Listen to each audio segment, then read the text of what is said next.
Every morning I come out, I have some raspberries to eat. Today's not a big harvest, and I only had 2 goji berries left. This is my snack.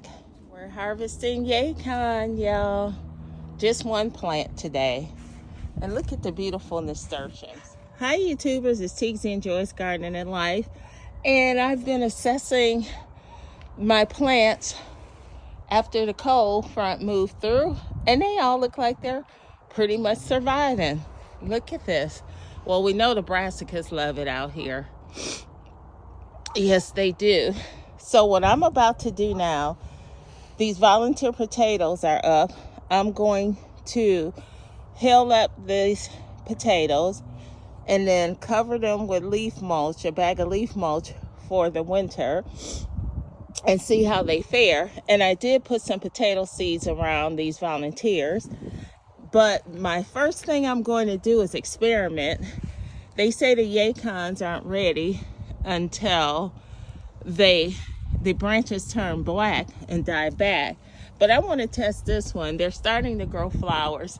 So if it's not ready, then I'll stick it back in the soil. But I have plenty more Yacon plants. So I just want to try it out. I'm going to harvest this now. I don't have my tripod, you all. So let me see if I can just hold this between my knees and put this pot in the swimming pool and loosen it up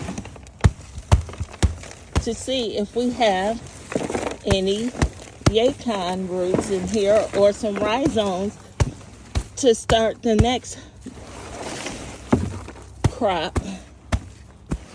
And you all, the reason I got so many is I had some little bitty ones on the one plant we had. We had one tuber that was, 2 tubers that were nice to try out, and it was good. The Yacon is also known as the Peruvian ground apple. I think I said Peruvian, right? So I stuck the Yacon back into the soil until today after I harvested the 2 big pieces. And I just want to show you all how the rhizome looks and what you save to plant the following year.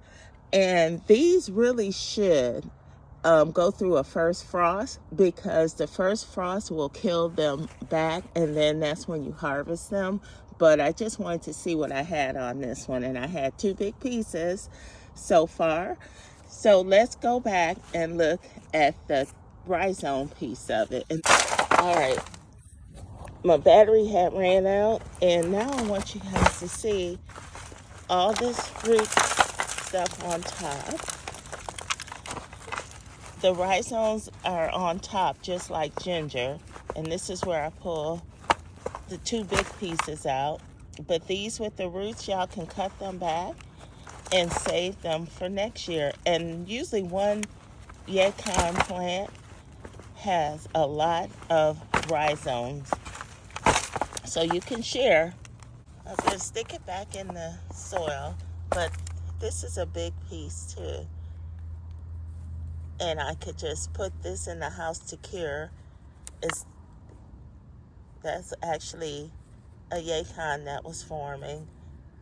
So this piece will go in the house with the other 2, and this is what's left. These the 2 Peruvian apples. I gotta wash them and then cut them open so you guys can see. All right, I held up the potatoes with some of my soil from the Yacon bucket. So these potatoes will be protected for the winter. And this is my 50-gallon bucket. I also got my other 100-gallon bucket of white potatoes mulch too for the winter.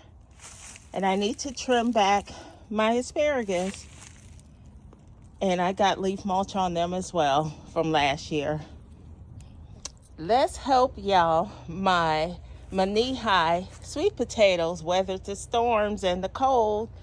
So I'm going to let the soil dry out. We're not getting rain anytime soon. And then we'll come and harvest the last of my sweet potatoes. Look how beautiful the vines are, that beautiful purple color. I will be harvesting some of these to make a stir fry. And just so you guys know, this is what was in that 20-gallon pot. And we had to up pot them because the tubers were long like carrots. They were getting root bound and there were so many. And we put them in this 100-gallon pot.